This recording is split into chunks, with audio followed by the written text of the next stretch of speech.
Brought you by UTL solar 78,000కు subsidy పొందండి. సబ్సిడీతో UTL on grid solar system ను ఇన్స్టాల్ చేసుకోండి. ఇక ఇవాళ రెండు తెలుగు రాష్ట్రాల ఉన్నతాధికారులు భేటీ కాబోతున్నారు. సో ప్రధానంగా ఏ అంశాలపై చర్చించబోతున్నారు? బ్రేకింగ్ వార్తలు మీకు చూపిస్తున్నాం. మంగళగిరిలో సమావేశం కానున్నారు అధికారులు. విభజన అంశాలపై చాలా కాలం తర్వాత సిఎస్ల నేతృత్వంలో ఈ భేటీ జరుగుతోంది. రెండు రాష్ట్రాల మధ్య అపరిష్కృతంగా ఉన్న అంశాల మీద ప్రధానంగా ఫోకస్ చేయబోతున్నారు.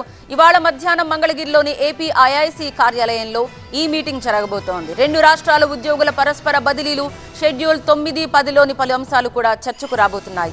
విభజన చట్టంలో 9వ షెడ్యూల్ కింద 91 సంస్థలు, 10వ షెడ్యూల్ కింద 142 సంస్థలు ఉన్నాయి. వీటికి సంబంధించిన ఆస్తులు, అప్పుల పంపకాలు ఎలా అనేది తేల్చబోతున్నారు. అప్పట్లో కేంద్రం నియమించిన కమిటీ కొన్ని పరిష్కార మార్గాల్ని సూచించిన కొన్నిటిపై ఇంకా ఏకాభిప్రాయం కుదరలేదు. 9, 10 షెడ్యూల్ అంశాలతో పాటు మరికొన్ని కార్పొరేషన్ల వివాదాలు కూడా పరిష్కారం కావాలి.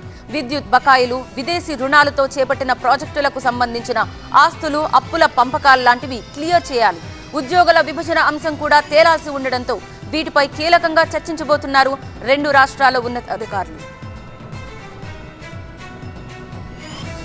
Brought you by UTL solar 78,000కు సబ్సిడీ పొందండి. సబ్సిడీతో UTL on grid solar system ను ఇన్స్టాల్ చేసుకోండి.